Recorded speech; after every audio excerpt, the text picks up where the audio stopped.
everybody, this is Judy at Judy in the Kitchen. Today I'm going to show you how to put together a really easy soup that I developed when I had my bakery bistro, and I named it Long Island Veggie Soup in honor of Debbie, my employee who came from Long Island, New York.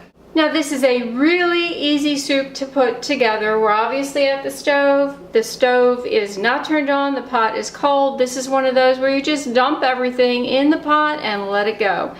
Alright, now what I have is a cup of chopped up celery. It's really one stalk, but I measured for the sake of those who need to know, would like to know. And I've got about a cup of chopped up carrot, and again this is about 2 to 3 small medium carrots, somewhere in there. I have 3 tablespoons of split red lentils that I have rinsed and drained, and you could use whole red lentils if you want to.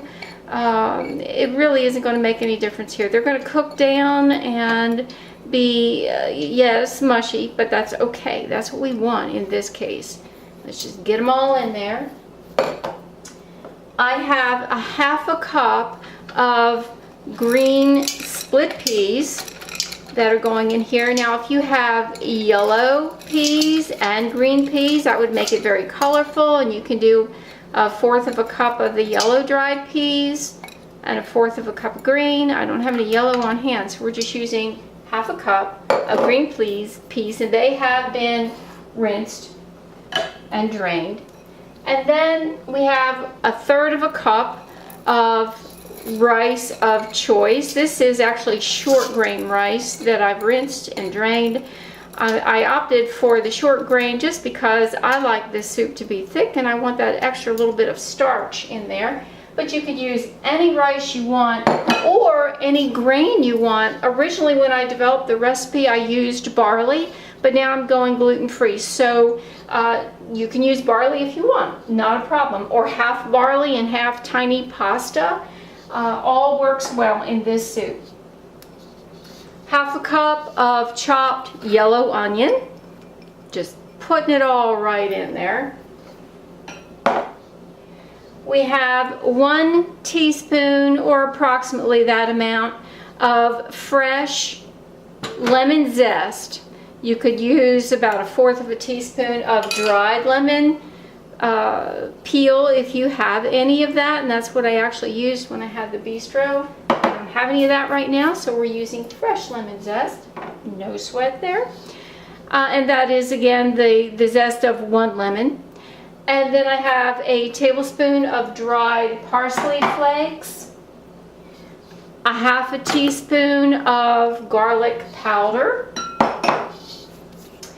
and now we're going to use 6 cups of vegetable stock.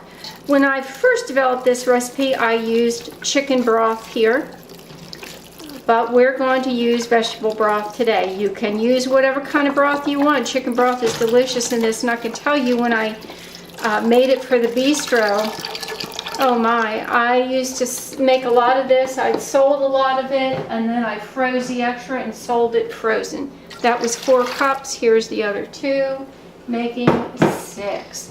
Now I'm just going to stir this together. This pot is a little big for this amount, but that's okay. I'm going to stir it together, turn the stove on, bring it to a boil, and then we're going to lower the heat and just allow it to simmer for about an hour or so, maybe even a little longer, until everything is thick. Notice I did not add any salt or pepper. You can do that if you want, but my suggestion is to let it cook for a while, then taste it, adjust seasonings if you need to, because that broth that you add in there may have enough salt where you don't need to add any. So don't add it yet, and I may not add any at all. I did not add it when I used chicken broth because it was salty enough.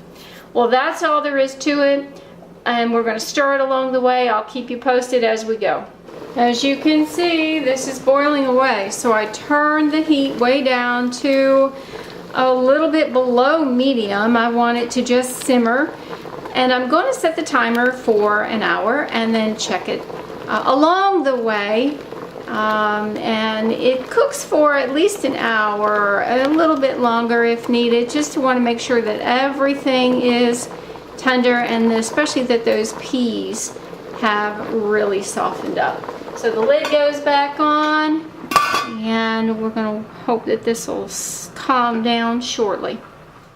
This is on a medium-low heat, and you can see it's just simmering slowly, and that's what we want. We don't want to boil this to death where the broth all goes away. We need that broth in there. So I'm just going to cover it back up and allow it to keep simmering until the time is right.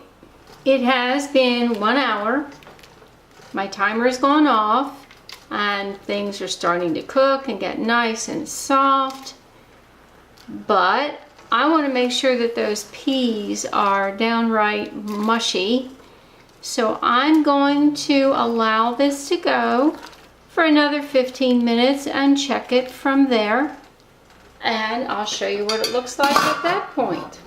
This soup has cooked for 1 hour and 15 minutes, and you can see things are pretty well cooked, and I just tasted it and the flavor is perfect. No salt added is really perfect for this.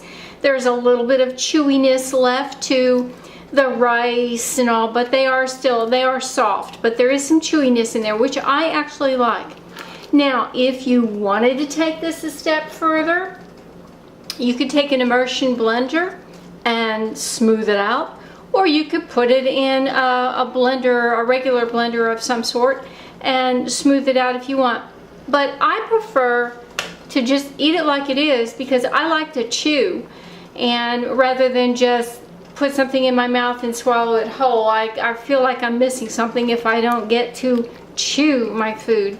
So I'm going to plate this up just like it is and call it done and show you what this looks like plated up. And it's really delicious.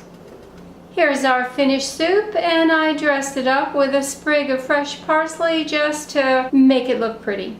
Now, I have not actually tried this, but I believe that this recipe would work well in the crock pot.